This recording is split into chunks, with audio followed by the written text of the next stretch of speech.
How's the feeling na malapit na matapos yung scene?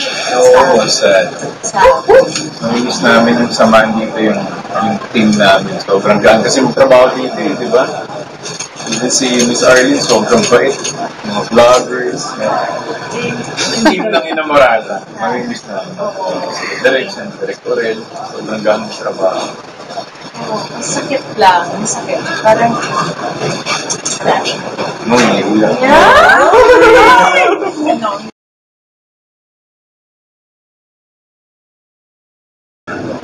Meron ako.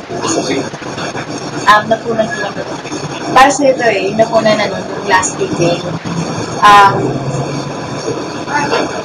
Parang kinonfront niya ako kasi galit siya sa akin. Hindi ko na sasabihin yung lahat. Pero, siguro as bilang isang actress, like, yung memorable for us usually is yung nagagawa namin. Yung kung saan kami, umaangat. Kung saan magaling yung performance namin. Pero yun yung pinaka-memorable sa akin. Hindi ako yung magaling dun eh. Siya talaga yung magaling. Kasi iniisip ko na parang gusto kong umiyak. Kailangan like mapakita ko na hurt ako dito, na para maawa siya sa akin, or parang it's a two-way thing, ganyan. But after that, like, siya yung nagdala ng eksena, and ang ganda lang ng kalabasan kasi yung kinalabasan because he gave everything to the scene and natouch ako doon. Ba, ayun, isa rin yun. Yung mga scene ko may direct minded.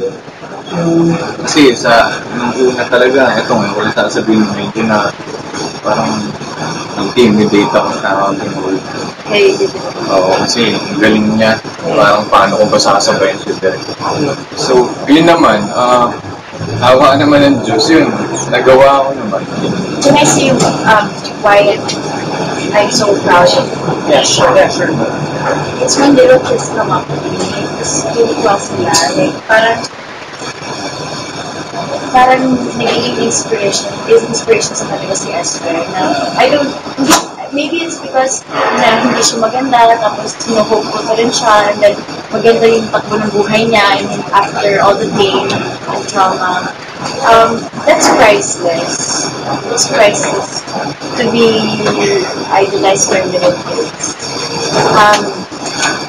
sa career ko this is the biggest thing I've ever been given. And for people to call me in a Marata, like, parang they really see me as the character. That's just, this is what made me. Yes, this made my career. Parang natutuwa ako pag lalabas ako. Tapos yung densyo yung tinatawag sa akin. Ang nakikita nila yung character ko, hindi yung bilhin.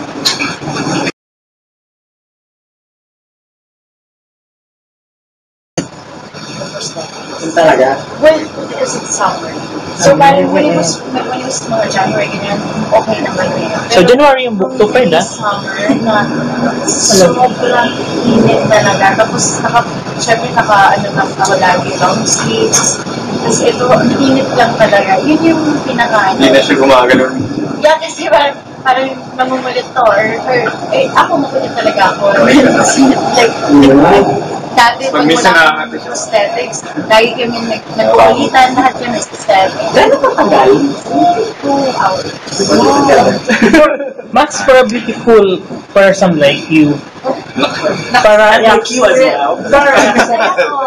para accept yung role na papapanghiin ka. That's a nice question, sir.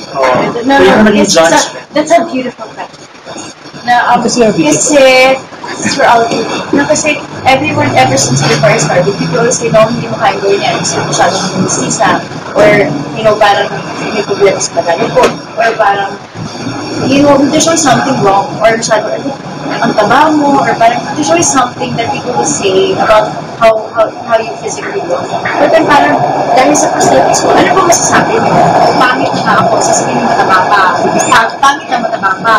Or gano'n lang talaga eh. So, kung lahat nakasalalay sa pag-aarte ko, hindi maganda, I mean, kung hindi nila magustuhan yung pag-aarte ko, hindi nila magustuhan yung character. Kasi, pangit nga, mataba ka, pangit pag Marte, you know, mga ganun pa. So, I'm thankful na nagustuhan yung tao, I mean, nagustuhan ng mga tao yung character for the character, not for me. What part of your characters na madadala niyo after the show? Oo, sensitive talaga ako eh. Mababaw na ba? Parang yun yung pinahiram ko kay Denjo eh. Invite na lang. Gift ko na puso mo na. Yan. Nagdala ko kay Denjo. How about, Pinahiram ko. Baka yung forgiveness niya. Kasi parang, she's so forgiving sa lahat. Kahit na ilang beses mo siyang saktan. Makakalimutan ko. Wala yun sa saktan. So, magandang character is forgiving and loving. Yan, abangan niyo po ang nalalapit na pagwawakas ng Inamorata. Sana po patuloy niyo pa rin panoorin at suportahan hanggang sa katapusan. At mahal. At mahal na mahal namin po kayo. Maraming salamat po sa inyong support sa Inamorata. And from the bottom of our hearts, thank you. And opo, thank you. Thank you, Lord. Salamat po sa lahat ng nanood at sumuporta po. Salamat. Hayaan niyo, pag-iigihan po namin lahat ng mga eksena namin para sa inyo. At sana po marami po kayong natutunan kay Mencio, And Esther, Edwin, lahat ng characters na Inamorata. huwag niyo gagayahin si Alejandra, bad yun.